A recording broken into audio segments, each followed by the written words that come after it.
बिस्मिल्लाहिर्रहमानिर्रहीम। अस्सलाम वालेकुम डियर स्टूडेंट्स, आज जो चैप्टर हम डिस्कस करने वाले हैं तो वो है हमारे साथ गैस्ट्राइटिस। गैस्ट्राइटिस एक ऐसी डिज़ीज़ है जो कि स्टमक की डिज़ीज़ है और स्टमक की डिज़ीज़ हमने स्टार्ट किए थे तो ये डिज़ीज़ नंबर 7 है स्टमक की डिज़ीज़ में। और फिर हमने एक और चैप्टर भी डिस्कस किया जो कि एड्स का चैप्टर है।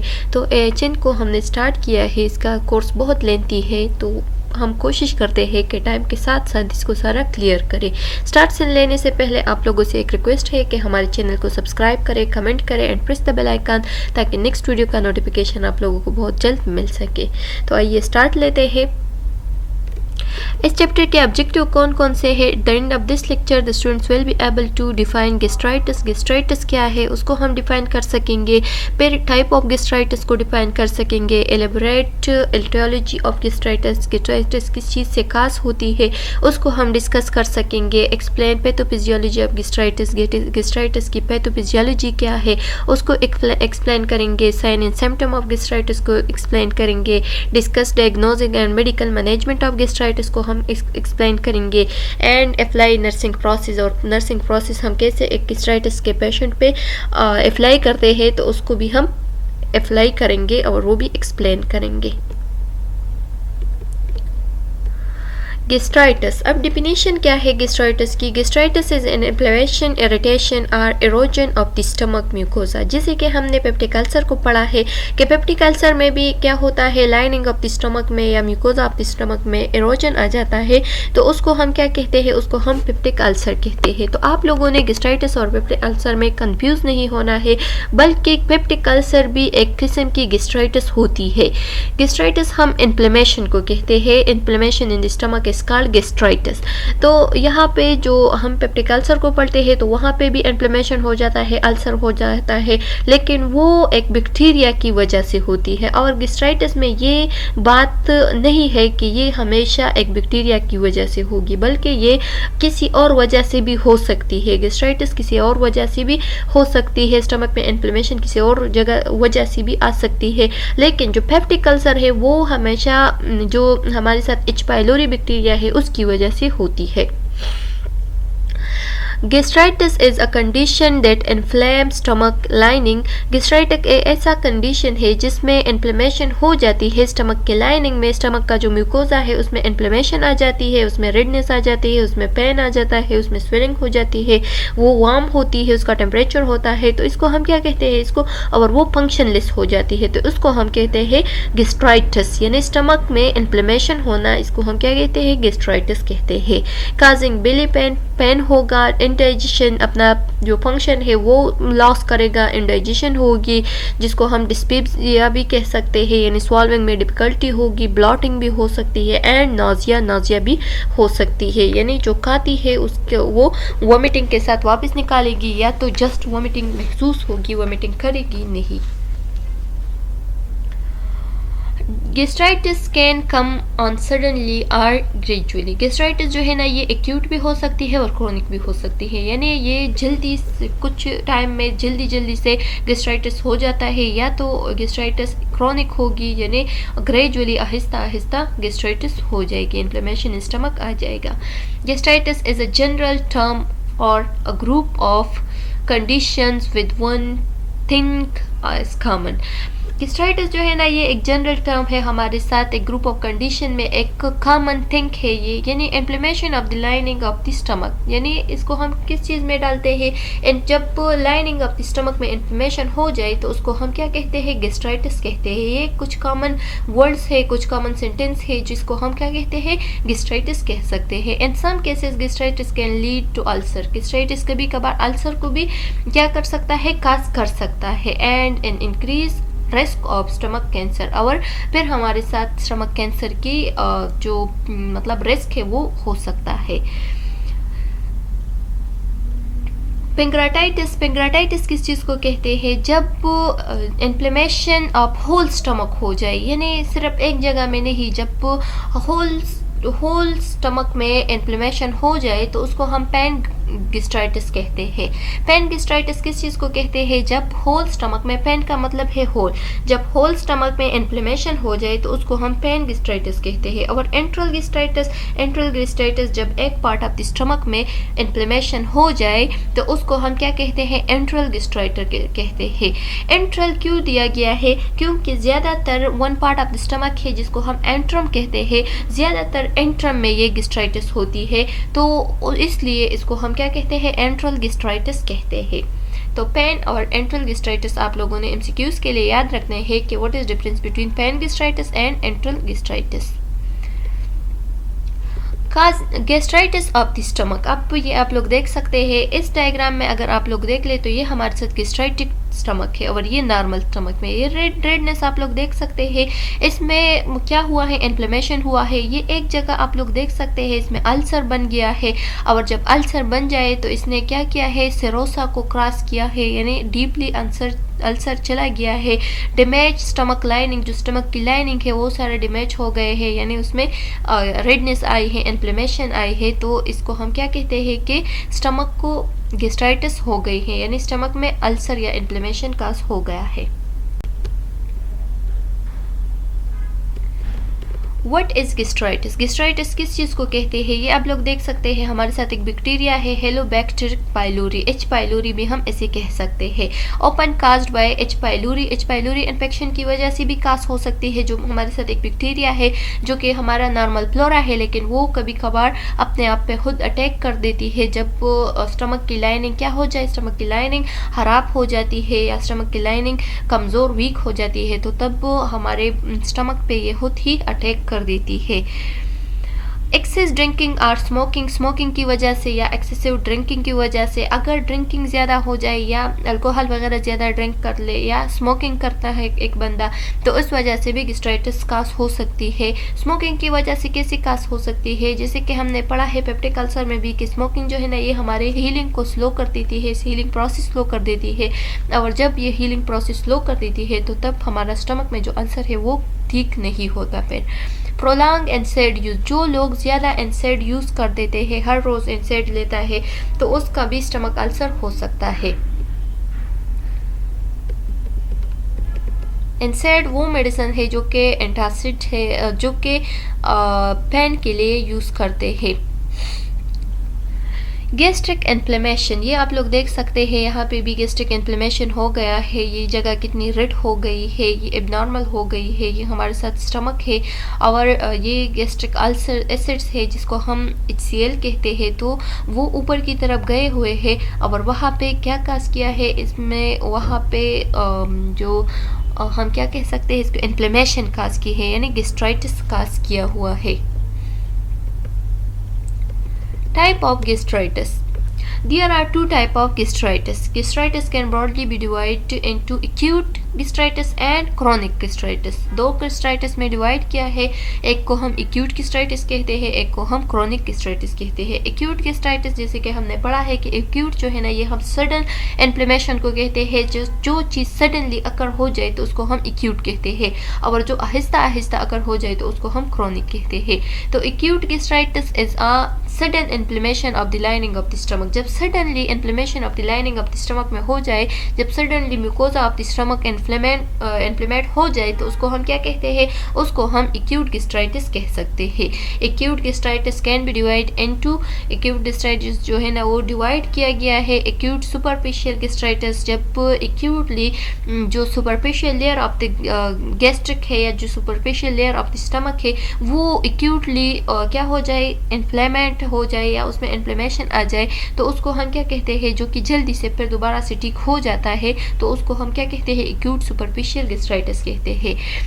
एरोसिव गैस्ट्राइटिस, अब इरोजन जब हो जाए एक स्टमक की पार्ट पे या स्टमक में जब इरोजन आ जाए तो उसको भी हम एक्यूट में डाल सकते हैं। एक्यूट गैस्ट्रिक अल्सरेशन, अगर सडनली अल्सरेशन काज हो जाए स्टमक में तो उसको भी हम एक्यूट गैस्ट्राइटिस में डाल सकते हैं। फिर हमारे साथ क्या है? Chronic gastritis.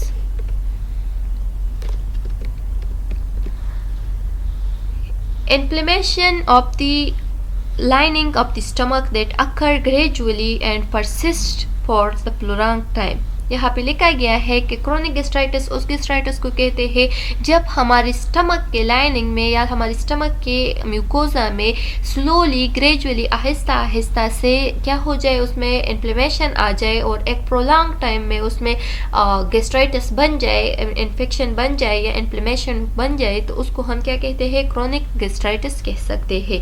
क्रोनिक गैस्ट्राइटिस को अब डिवाइड किया गया है type A gastritis chronic gastritis में और टाइप बी क्रोनिक गैस्ट्राइटिस में। तो टाइप ए क्रोनिक गैस्ट्राइटिस को हम क्या कहते हैं, ऑटो इम्यून गैस्ट्राइटिस भी कह सकते हैं, यानी ये खुद ही जो गैस्ट्राइटिस है, जो गैस्ट्रिक के सेल्स है, जो स्टमक के सेल्स है, वो खुद ही ऑटो इम्यून सिस्टम जो है ना, वो खुद ही अपने इम्यून सिस्टम पे या अपने स्टमक के सेल्स पे इफेक्ट मतलब उस पे दोबारा से इफेक्ट कर देता है। वो खुद ही बैक्टीरिया की पाम में एहतियार करके वो खुद ही अपने सेल को खा लेते हैं। तो उसको हम क्या कहते हैं, टाइप ए क्रोनिक गैस्ट्राइटिस यानी ऑटो इम्यून गैस्ट्राइटिस। और टाइप बी ये एमसीक्यूज के लिए बहुत इंपॉर्टेंट है कि टाइप ए को हम ऑटो इम्यून गैस्ट्राइटिस भी कह सकते हैं। टाइप बी जो है ना, ये क्रोनिक एंट्रल गैस्ट्राइटिस है, जब enteral part of the stomach में क्रोनिकली क्या हो जाए, आहिस्ता आहिस्ता से गैस्ट्राइटिस कास हो जाए, तो उसको हम कहते हैं टाइप बी गैस्ट्राइटिस। ये आप लोग देख सकते हैं, यहाँ पे एग्जांपल दिए गए हैं कि टाइप ए और ऑटो इम्यून गैस्ट्राइटिस को हम कैसे, इसकी काजेस कैसे होते हैं, जब इम्यून सिस्टम अटैक करे the stomach of the lining पे या the stomach of the cells पे, तो उसको हम क्या कहते हैं, उसको हम टाइप ए गैस्ट्राइटिस कहते हैं। इसके साइन एंड सिम्टम क्या होंगे, एब्डोमिनल पेन होगा एंड इंडाइजेशन होगी। टाइप बी को अगर हम बात करें तो टाइप बी और gastritis caused by H pylori, ये हमेशा एच पाइलोरी से काज होती है।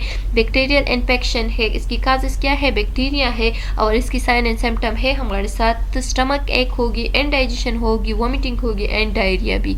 फिर टाइप सी रिएक्टिव गैस्ट्राइटिस की अगर हम बात करें तो अनहेल्थी लाइफस्टाइल और डाइट की वजह से ये कास होती है, और इसकी साइन एंड सिम्टम हमारे साथ होगी bloody stool, diarrhoea, indigestion, heart burn. ये आप लोग देख सकते हैं, यहाँ पे एक डायग्राम दिखाया गया है। ये नॉर्मल स्टमक है, ये fundus part of the stomach है, बॉडी है एंड पाइलोरस जो कि last part of the stomach है, और ये ड्यूडेनम है, first part of the small intestine.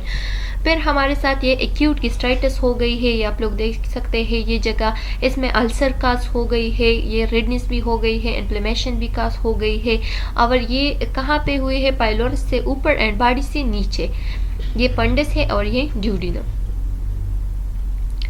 Aetiology, aetiology हम किस चीज़ को कहते हैं, काजेस ऑफ द गैस्ट्राइटिस, यानी गैस्ट्राइटिस किस वजह से कास होती है।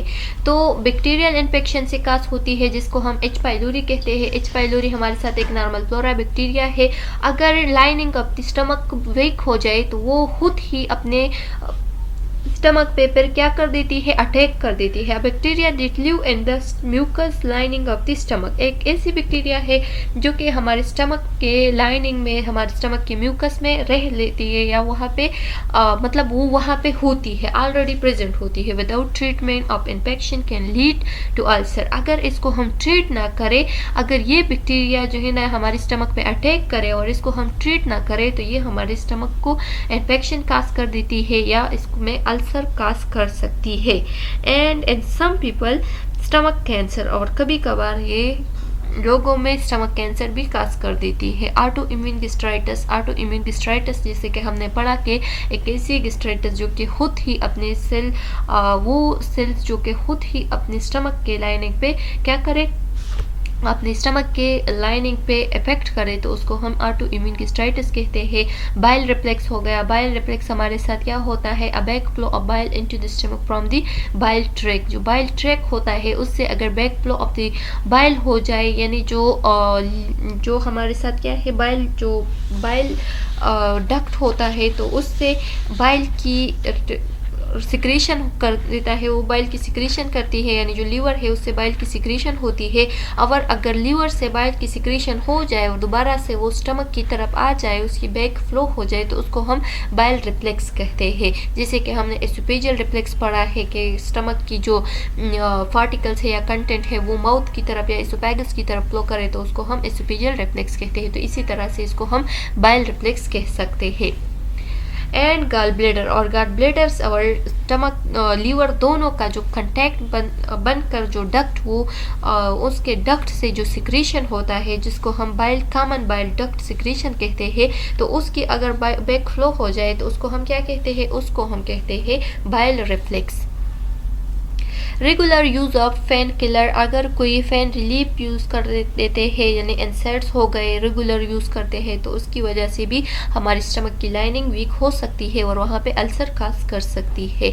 बाइल रिफ्लेक्स डिजीज़, जो बाइल रिफ्लेक्स डिजीज़ जैसे कि हमने ऊपर वाला डिस्कस किया, स्ट्रेस की वजह से भी काज हो सकती है, एंजाइटी की वजह से भी काज हो सकती है, अल्कोहल एडिशन की वजह से भी स्टमक की अल्सर काज हो सकती है या गैस्ट्राइटिस काज हो सकती है। Alcohol addiction, cocaine and radiation and chemotherapy, अगर रेडिएशन एंड कीमोथेरापी की हम बात करें तो ये हमारी स्टमक की जो वाल है या जो लाइनिंग है या जो म्यूकस है उसको वीक बना देती है और जो वीक बन जाए तो उसकी वजह से फिर उस पर इन्फेक्शन काज हो सकती है, उसमें इन्फ्लेमेशन काज हो सकती है।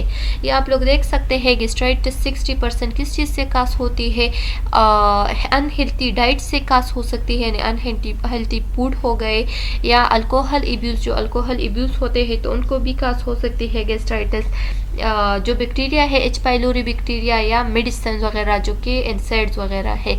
इसके साइन एंड सिम्टम्स क्या होंगे, तो साइन एंड सिम्टम में हमारे साथ हेवीनेस आती है, स्टमक पे एक बोझ होगा, स्टमक पे एक हेवीनेस एक दबाव आएगा, दूसरी वॉमिटिंग महसूस होगी, वॉमिटिंग फील करेगी और फैन होगा इस जगह पे जो स्टमक की पोर्शन है उसमें फैन महसूस होगा एंड हार्ट बर्न, स्टमक की जलनी भी होगी। पैथोफिजियोलॉजी, अगर इसकी पैथोफिजियोलॉजी की हम बात करें तो the gastric mucosa is protected from high acidity and stomach by mucus secretion. जो गैस्ट्रिक म्यूकोजा है तो वो किस चीज़ से वो स्टमक की एसिडिटी से महफूज हो गए हैं, उस पे जो कोट चढ़ा हुआ है या जो लेयर चढ़ा हुआ है जिसको हम म्यूकोजा कहते हैं, तो उस म्यूकोजा ने स्टमक की एसिडिटी से या जो HCl की एसिडिटी है उससे बचाया है स्टमक के लाइनिंग को, स्टमक के वॉल्स को।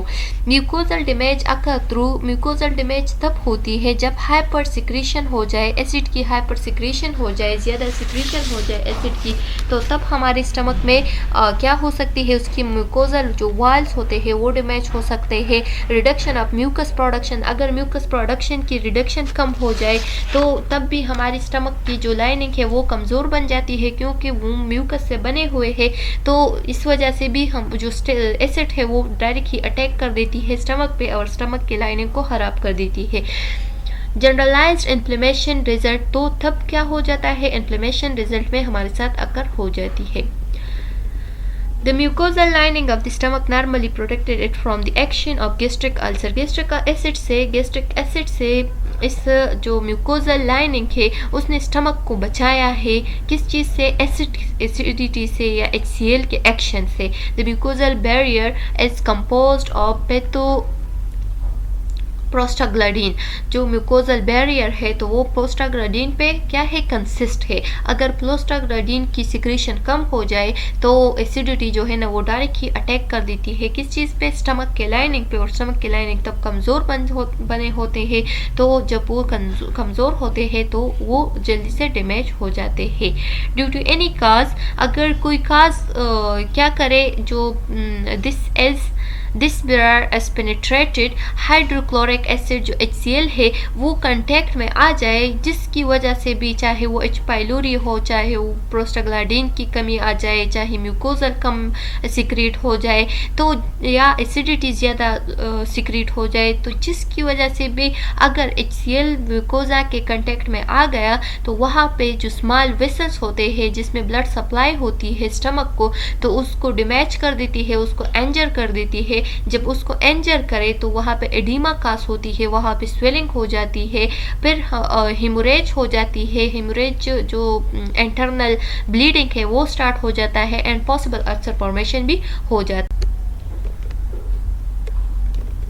साइन एंड सिम्टम की अगर हम बात करें तो एब्डोमिनल पेन होगी एंड बर्निंग भी महसूस हो सकती है स्टमक में।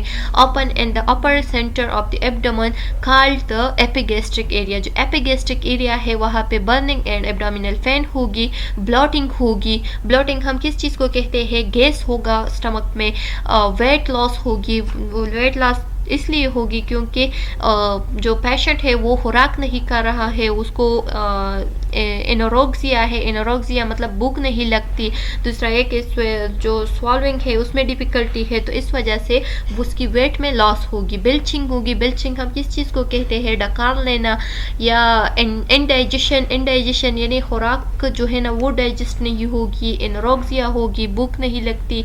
नाजिया विद और विदाउट वोमिटिंग जो है ना उसको नाजिया महसूस हो गया तो वोमिटिंग कर दी गया, वोमिटिंग नहीं करेगी लेकिन वोमिटिंग महसूस होगी। एंड हिकअप जो जिसको हम हिचकी कहते हैं, हिचकी भी बहुत ज़्यादा आएगी।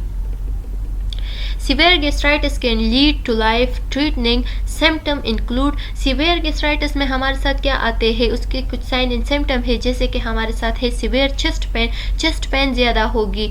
feeling faint or short of breath, उसको जो सांस नहीं लेना या सांस ज़्यादा हो जाना ये फीलिंग होगी, यानी उसकी सांस जल्दी हो जाएगी या ब्रेडिपनिया या ट्रिकिपनिया हो जाएगी। सिवियर एब्डोमिनल पेन ज़्यादा होगी।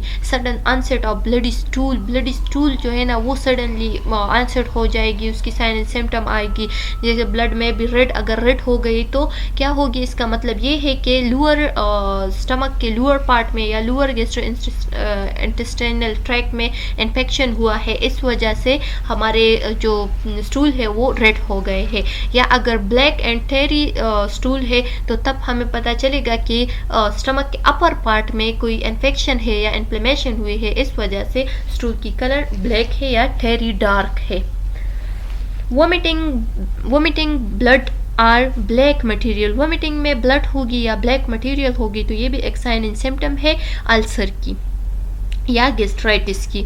रिजेंबलिंग कॉफ़ी ग्राउंड, जैसे कि हम कॉफ़ी ग्राउंड पे गिरा देते हैं, वो जिस तरह की शक्ल इख्तियार कर देती है बिल्कुल इसी तरह का शक्ल जो है ना या इसी तरह का कलर होगी वोमिटिंग की। साइन एंड सिम्टम्स की हम बात करें गैस्ट्राइटिस की तो नाजिया एंड वोमिटिंग होगी, लॉस ऑफ एपेटाइट यानी भूख नहीं लगती। दूसरी ये कि एब्डोमिनल ब्लॉटिंग होगी, गैस जमा होगा पेट के इस एरिया में। एंड बर्निंग फीलिंग जो स्टमक है वो बर्निंग महसूस होगी।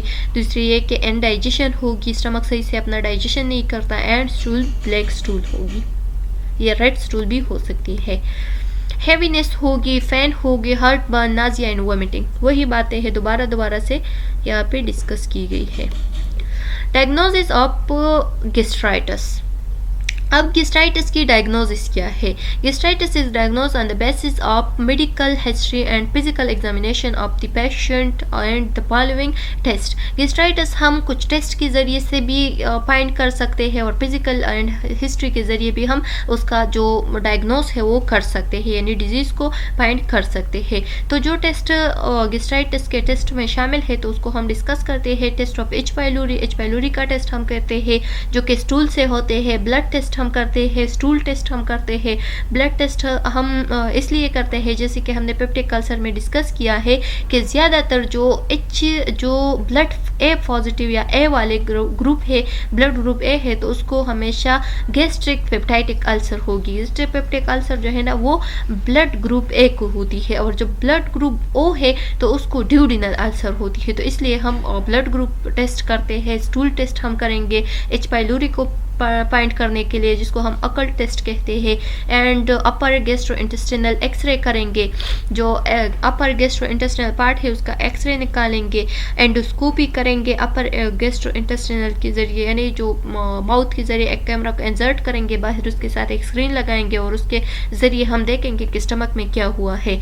And endoscopy a thin tube containing a tiny camera is inserting through your mouth and down into your stomach to look at the stomach lining, जिसके ज़रिए से हम क्या करते हैं, स्टमक के लाइनिंग को देखते हैं। ये आप लोग देख सकते हैं। एंडोस्कोपी का तरीका ऐसे होते हैं कि यहाँ पे एक स्क्रीन लगा हुआ है, ये ट्यूब जो है ना ये स्क्रीन के साथ कनेक्ट कर देते हैं और खुराक का कि क्या कर देते, ये ट्यूब जो है ना ये इंसर्ट कर देती है और इस ट्यूब के ज़रिए से जो कैमरा होता है यहाँ पे कैमरे के ज़रिए से उस स्क्रीन के ज़रिए से दिखाई देते हैं कि स्टमक के अंदर क्या हुआ है।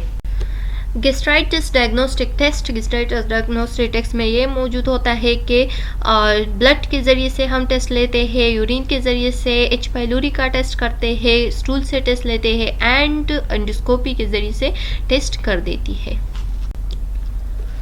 मेडिकल ट्रीटमेंट फॉर गैस्ट्राइटिस, अब गैस्ट्राइटिस के लिए मेडिकल ट्रीटमेंट हम कैसे करेंगे, यानी कौन कौन से ड्रग्स को हम एडमिनिस्टर करेंगे। टेकिंग एंटासिड, एंटासिड लेंगे। एंटासिड वो मेडिसिन होते हैं जो कि स्टमक के एसिडिटी को क्या कर देती है, ब्लॉक कर देती है या कम कर देती है, रिड्यूस कर देती है।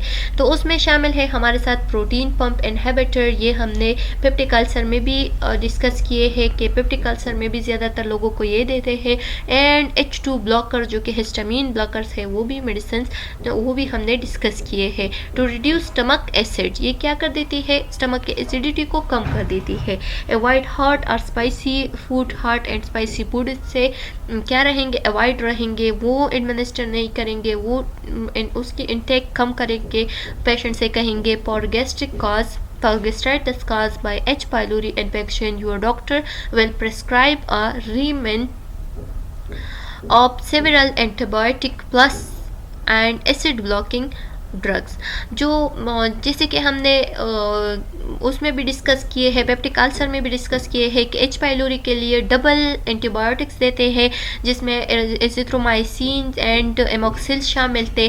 और क्या देते हैं, और एंटासिड्स देते हैं, डॉक्टर एंटासिड प्रिस्क्राइब करते हैं ताकि जो स्टमक की एसिडिटी है वो कम हो जाए, एंड एंटीबायोटिक्स भी देते हैं।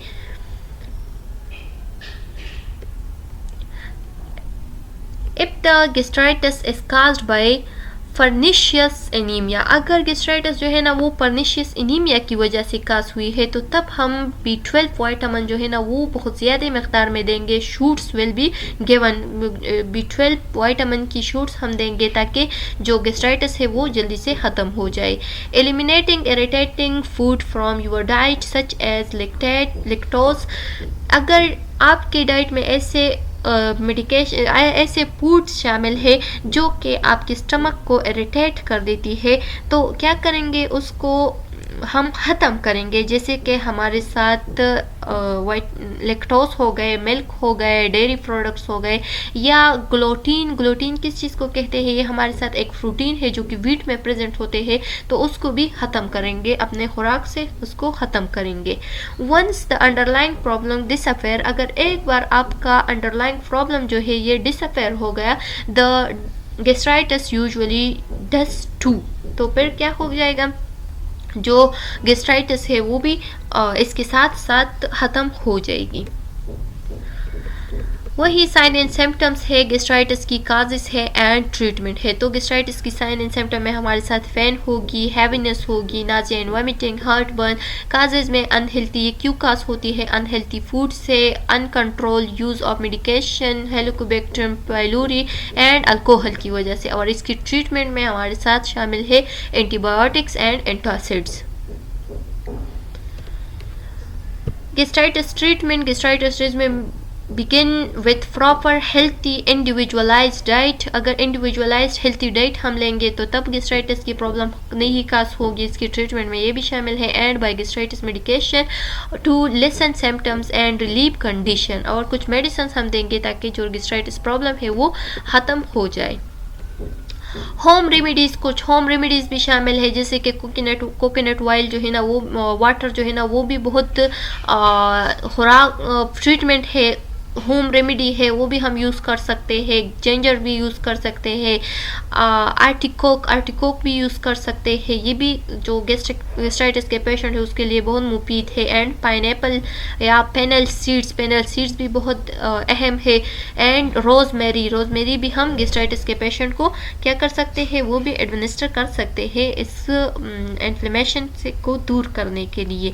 तो चलो स्टूडेंट्स, उम्मीद है कि आप लोगों को यहाँ तक समझ आ गया होगा। सब्सक्राइब करें, कमेंट कमेंट करें। नेक्स्ट वीडियो में मिलते हैं। नेक्स्ट वीडियो इसका सेकंड पार्ट होगा हमारे साथ, उसमें हम इस चैप्टर को क्लियर करेंगे। उम्मीद है कि आप लोगों को ये समझ में आ गया होगा। सब्सक्राइब करें, कमेंट करें and press the bell icon. Next video में मिलते हैं, तब तक के लिए अल्लाह हाफिज़।